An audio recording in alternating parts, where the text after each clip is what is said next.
guys, welcome back to my channel, or welcome if it's your first time here. My name is Keira Kang, founder of Modern Pianista. On this channel, we discuss all things regarding artistry, entrepreneurship, and of course, music education. In this video, I want to introduce a very important concept to you. It's called inversions. So if you've been learning your triads, my chord hopscotch exercise, my lullaby exercise, and you feel pretty comfortable with this, now's the time to move on to the next level. The next level is inversions, where you're shuffling the order of the notes that you've learned to play in your chords. What this does is it creates different options for you. So say, for example, you're playing your C chord and it's C, E, G. Well, EGC is also the same C chord. It sounds different. GCE is also a C chord, but it sounds different. Now, when you grow up classically trained, you can read this, but it's very common to not know the concept of inversions, even though you can read it. And that is where the missing link is. And that is what I'm super passionate about changing, because that is what happened to me. And I would love to put out the roadmap that I needed 10 years ago. So if you don't understand how the concepts fit into the songs that you want to learn how to play, then you don't really know the concept and you can't utilize it in other situations. So even if you can read really, really well, you need to know what an inversion is in order to be able to use it to its fullest potential. Okay, so let's get started. All right, for your inversions, we have two different ways we're going to practice. I want to give you a variety of sounds, so we're going to start on low C. So you have some low sounds, some middle sounds, and some high sounds. Obviously, you could do the whole piano, and the more you do, the better you get. So let's start with blocks. You have your traditional C major chord here, fingers 1, 3, 5 on C, E, G. Now the whole concept of inversions is subbing out this C for that C. Now if you do that, you have the same chord, but it sounds different. It's just another option. Now you want to use a different fingering for this first inversion. You have 1, 2, 5 here. On your root position, which is what original chords are called, it's called root position, you have 1, 3, 5. So when you get to your first inversion, I want 1, 2, 5. Don't put your 3 here, okay? That's gonna make your pinky most likely end up over here. And it just feels super awkward and difficult. Okay, 1, 2, 5. Now you're gonna sub out this E for that E, and you're gonna give me your second inversion, which is G, C, E.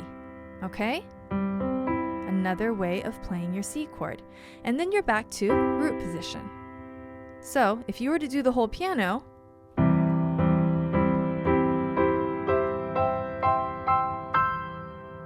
can you try backwards?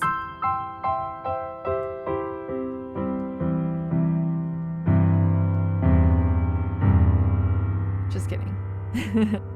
Okay, I didn't mean to show off. I'm sorry. All right. I digress. Anyway, it just gets to be really fun once you get the hang of it, I promise. So again, we have C, E, G, E, G, C, G, C, E. Those are our options, and you just do it all up and down the piano. Fingers 1, 3, 5.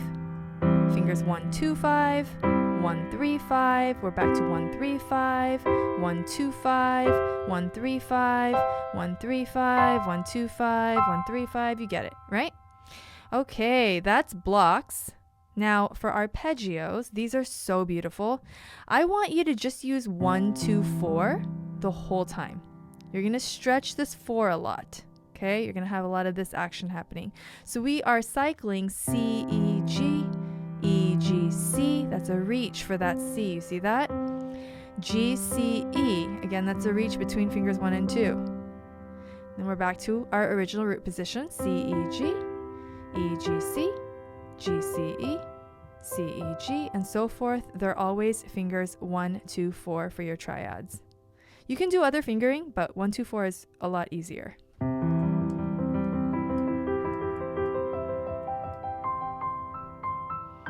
Also, you can work on coming down.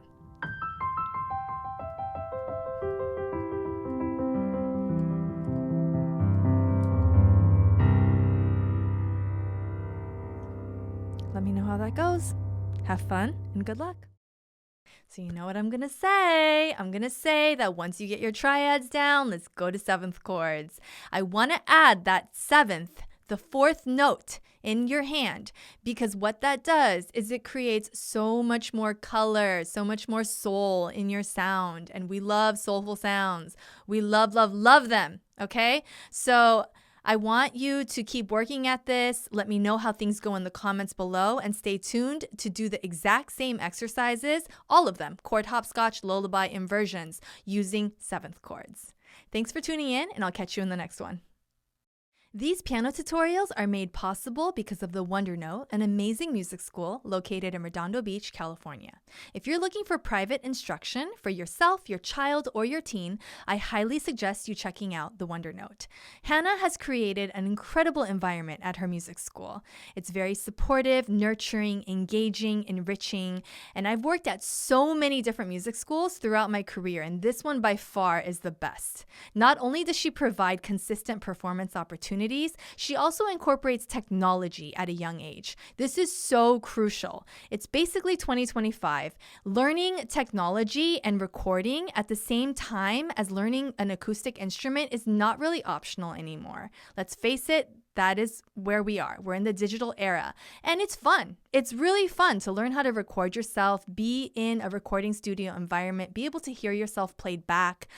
She's also offering group ensembles now. So what are you waiting for? Check out thewondernote.com.